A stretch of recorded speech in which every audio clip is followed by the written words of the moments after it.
അമൽ കൂടി ചേരുന്നുണ്ട്. അമൽ കോവളത്താണ് നിൽക്കുന്നത്. 59 കോവളത്തിലെ ഏറ്റവും അവസാനം വന്ന വോട്ടിംഗ് പെർസെന്റേജ്.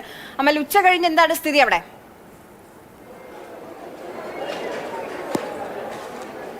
ആര്യ, നമുക്ക് ഈ ദൃശ്യങ്ങളിൽ കാണാൻ കഴിയുന്നുണ്ട്, വലിയ തിരക്കാണ് എല്ലാ ബൂത്തുകളിലും അനുഭവപ്പെടുന്നത്. നമ്മൾ ഇങ്ങ് പോരുമ്പോൾ തീരദേശ മേഖല കടന്ന് ഇങ്ങ് പോകുന്നതാണ്. ഇപ്പോൾ ഇവിടെ കീടാരക്കുഴി ബൂത്തിലാണുള്ളത്. ഇവിടെ കാണുന്ന തിരക്കാണ് നമ്മൾ കാണുന്നത്. ഇനിയും ഒരുപാട് ആളുകൾ ഇവിടെ വോട്ടിങ്ങിന് ഒരല്പം വേഗക്കുറവുണ്ട് എന്നൊരു വിമർശനം കൂടി ഉയരുന്നുണ്ട്. ഇത്തരത്തിലൊരു പരാതി കൂടി ഉയരുന്നുണ്ട്. കുറേ അധികം സമയമായി ക്യൂ നിൽക്കുന്ന ആളുകളെയാണ് നമ്മൾ കാണുന്നത്. 1 മണിക്കൂർ 1.5 മണിക്കൂറോളമായി ഈ ക്യൂ ഇങ്ങനെ തുടരുന്നു എന്നുള്ളതാണ് മനസ്സിലാക്കുന്നത്. രാവിലെ മുതൽ തന്നെ ഈ ബൂത്തുകളിലെ സ്ഥിതി ഇതായിരുന്നു.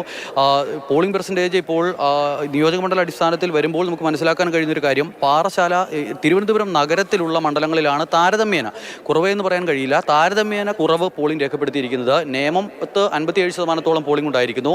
അതോടൊപ്പം തന്നെ തിരുവനന്തപുരം നഗരം ഉൾപ്പെടുന്ന മണ്ഡലം, തിരുവനന്തപുരം എന്ന് പറയുന്ന മണ്ഡലത്തിൽ മാത്രം 51%. ബാക്കി എല്ലാ മണ്ഡലങ്ങളിലും അത്യാവശ്യം നല്ല രീതിയിൽ പോളിംഗ് ഉണ്ട്. കഴക്കൂട്ടത്തും കുഴപ്പമില്ല. പക്ഷേ ഇതിൽ താരതമ്യം ചെയ്യുമ്പോൾ UDFന്റെ ഏറ്റവും ശക്തികേന്ദ്രങ്ങളായ മണ്ഡലങ്ങൾ പാറശാല, നെയ്യാറ്റിൻകര, അതോടൊപ്പം തന്നെ കോവളം, ഈ മണ്ഡലങ്ങളിൽ ശക്തമായി തന്നെയുള്ള പോളിംഗ് ഉണ്ട്. 60% പലയിടങ്ങളിലെയും പോളിംഗ്, പലയിടങ്ങളിലും 60% കടന്നു, മറ്റ് പല സ്ഥലങ്ങളിലും 60-നോട് അടുക്കുന്നു എന്നുള്ളതാണ് ഏറ്റവും ഒടുവിലത്തെ നില.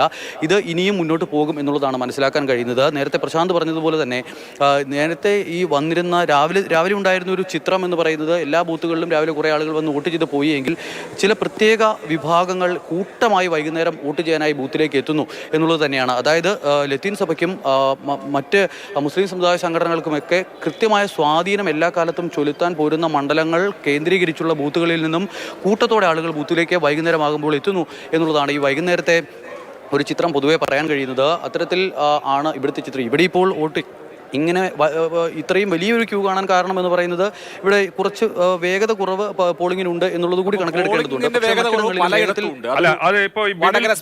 ബിനിൽ കൊച്ചിയിൽ നിന്ന് പറയുന്ന ഒരു കാര്യം, വോട്ടിംഗ് മെഷീൻ പ്രവർത്തന വേഗം കുറയുന്നതാണ് ഈ പോളിംഗ് മന്ദഗതിയിലാകുന്നതിന് കാരണം എന്ന് പറയുന്നു. യൂട്യൂബിൽ തന്നെ കുറെ ആളുകൾ കമന്റ് ചെയ്യുന്നുണ്ട്, VVPAT മെഷീനിൽ സ്ലിപ്പ് താഴെ വീഴുന്നത് കാണാൻ പറ്റുന്നില്ല, ലൈറ്റ് പെട്ടെന്ന് ഓഫ് ആകുന്നു, മണിക്കൂറുകൾ ക്യൂ നിന്ന് വോട്ട് ചെയ്തത് വെറുതെ ആകുന്നു എന്നൊക്കെ ചോദിക്കുന്നുണ്ട്. അല്ല, അത് ഈ നേരത്തെ പറഞ്ഞതുപോലെ ഈ ബീപ്പ് ശബ്ദം കേൾക്കുന്നതിന് എടുക്കുന്ന സമയം കൂടുതലാണ് എന്ന് പറയുന്നു. അല്ലെങ്കിൽ ശബ്ദം കേൾക്കുന്നത് തന്നെ അധികം വേണ്ടത്ര കേൾക്കാൻ കഴിയുന്ന രീതിയിൽ ഫീബിളായിട്ടുള്ള വോയിസ് ആണ് എന്ന് പറയുന്നു.